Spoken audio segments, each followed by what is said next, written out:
Hey everybody, it's Doug here. Welcome back to the channel and welcome back to our continued playthrough and discussion of Set a Watch. Now today is Thanksgiving Day 2021, so I want to wish you all a happy Thanksgiving. And in this episode, we're just going to talk about the game a little bit. It's a post-game wrap-up. As you've seen Dave do a couple of these, we're going to be doing these more frequently with the games that we're playing. And today we're going to talk about Set a Watch. So Set a Watch, I have the deluxe edition here that I've had for quite some time of the original game, and then of course in this playthrough we played, if I can get it right, a Set a Watch Swords of the Coin.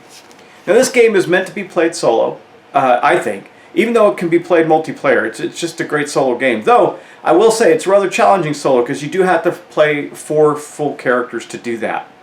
And what I've learned through playing this game by myself, and especially on video, and if you video yourself doing it, you're going to be quite surprised, is there's enough puzzliness to it and enough fiddliness to it, if that's not a word, it's not a word, but I'll use it anyway, that it gives a lot of room for error. And I caught myself making some mistakes. Now, I'm going to say the same thing about this as I would with any game. If you're not intentionally trying to cheat so you can win, if you're playing the game to the best of your ability and you make some mistakes along the way, then so be it. Enjoy the game. And, you know, when we're filming, it's a lot easier for it to appear, right, that things aren't going well. You can spot it much easier. When you're playing by yourself, you wouldn't even notice. When you're playing with some other people, they might call you out and you can correct course in real time. But we can only correct course in history because the videos are already done and filmed. But with that said, I think the same thing's going to happen when you're playing. I've watched some other playthroughs of people who have obviously played it a bunch and they're still making mistakes. And I think it's because it's a puzzle. And you're thinking more about the puzzle than the rules, and that's what you should be doing. That's the intent of the game, right? You're thinking about, what do I have to do to make this combination of things to get every creature out of the row. I do like that the mechanics are simple. I love games where you have simple mechanics and complex strategies, and that's what this game provides. I think that as I was playing through it, I realized that I almost made a huge mistake in the beginning and started flipping over all the cards. I don't know, we play so many games. Like I play deck builders all the time. And you know, you're flipping up cards, and in that first round, I think I started to flip up all the cards instead of just the ones in the firelight. That was just me being silly, and obviously that's not the intent of the game. So, but I do think it does lead to some actual, like, when you're trying to solve the puzzle and you're working on that piece of it, you're not really thinking about a specific rule or nuance of the rule, so you're just going through it. But I love the fact it's a puzzle. I don't know, you know, I have never played this game with other people. And that's interesting. I've only played it solo. It's not a game I would think to bring to the table with other people. In my game group, I have other games that probably solve that better and are better suited. Not that this doesn't play well. I don't know. I mean, I have to assume it plays well with other people. But it seems like there's such a coordinated decision-making process between the characters. I have a feeling it would lend to an alpha gamer experience where there's probably one person who's telling everybody else what to do, or there's just a lot of indecision and paralysis by analysis, right? So I don't know. Again, though, I can't speak to that. Maybe all of you who have played it multiplayer can talk about it in the comments. That would be fantastic. But overall, I do enjoy the game. I really enjoyed it as a solo experience. I think it's fun. I took it on a trip with me a couple of times, and the original one, not the new one, because I haven't had it that long, and busted it out and played it in a hotel or somewhere I didn't really want to be out late with business dinners and things like that. So I did take it with me a couple of times in that way, because it's also not a big box. You know, you can see that the original box is not that big. It's nice and self-contained. You can slip it into your luggage pretty easily. It doesn't have any weird components that would alert the authorities and the airports or anything like that, so it's all good. But anyway, so my recommendation on this game. Now, again, I don't like doing reviews because I think we all have different tastes, and I'm glad that you are all here enjoying games that I also enjoy. It gives us a similar taste, which is amazing. But I do think that in this case, I would say I would only play this solo, and I really believe that. I don't think I'll ever take it to the table with a group of people. I just think it's more of a puzzly type game that you can solve by yourself, and that's very enjoyable. Components-wise, I think the components are great. The new version, a lot of the components seem a little upgraded, the tokens and that, which is fantastic. But there's nothing wrong with any of them. The cards are on decent stock. The mats are on decent card stock. Nothing fancy, nothing like you would see in a real high-end game with the veneer, like the special finishes or something on the cardstock, but typical stuff.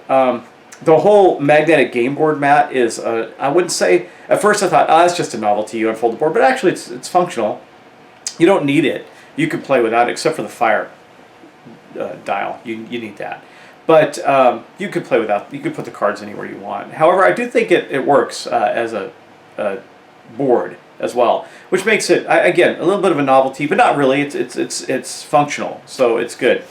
The time it takes to play, I think, obviously when you're filming, things take longer because you're doing more to explain and help people understand the rules of the game. But overall, I think that it's very short time frame. I think it's accurate when it says, I'm trying to remember what it says on the game box. It says 1 to 4 players, about 60 minutes. That's probably about right, about an hour.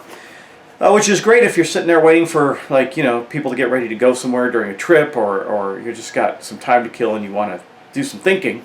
This is a good way to go. I think thematically it's a lot of fun. I did put some story elements into the introduction because I felt that was appropriate for the theme of it. And I do believe that the theme is fun and the gameplay lends to the theme. That's something that's also important to me. As you know, I like storytelling games and games that weave a tale.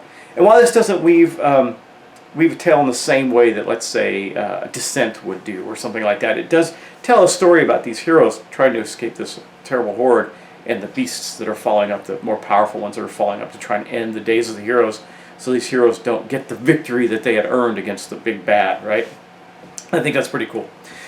So anyway, I didn't intend this to be a long video. I just wanted to talk through my thoughts and feelings on the game. I do think that if you are looking for a great solo experience, then you have a good choice in this. And I would definitely recommend getting the deluxe editions. The components are better, the storage is better, it's just better. I don't remember what all got upgraded in the deluxe editions, but I just think that would be the way to go because the price tag on the deluxe edition is not outrageous. I don't remember what it is, but it's nothing crazy.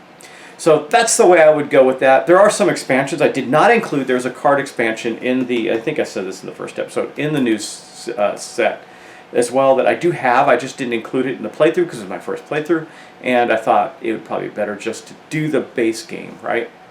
So anyway, those are my thoughts on Set a Watch, particularly on the new ones, Swords of the Coin. I do like, maybe I won't end right here. I want to talk about one thing. I do like the new marketplace mechanics with the coins. I think that lends just a little bit more, and the items in that seemed really cool. They were interesting and different and unique, and you had to make choices, again, puzzly choices about those items. So I thought that was cool too. So anyway, I'll end on that because I think that gives you a good idea of my thoughts and feelings on the game. And again, you will see more of these types of conversations as we go, where we're going to be analyzing what we played and talk about it just a little bit. I do think the game's hard, which is great, and I know someone teased me because I think I said that every episode. But it felt so, the reason I said that is it felt so easy at the beginning. I didn't want people to walk away going, oh, this is a cakewalk, why would I want to do this? This game is not easy, it really isn't, and I think it's worth saying that. So, anyway, thank you for watching as always. Thanks for the subscriptions. I hope you're enjoying what I'm doing here and that what my new compadre on the channel, Dave, is doing. He's doing Conquest of Planet Earth right now. It's a lot of fun, and you're going to see a lot more from us. I got a big Touch of Evil session coming soon for the holidays. You'll get I think that'll be a treat for everybody. Maybe you can guess what villain I'll be playing against. There's only a couple that would make sense, so maybe you can guess which one it'll be. But anyway, thanks for watching again. Thanks for subscribing. I hope you enjoyed the playthrough of Set a Watch. I hope it gave you at least a good feel for what the game is like, if it's something that you would like to purchase. And again, I'm not going to give it a review like thumbs up, thumbs down, ABC rating or whatever. I'm just going to tell you what my thoughts on it are. If your thoughts align with mine, then that's great. If they don't, that's okay too. Go do what you got to do. Play the games you want to play.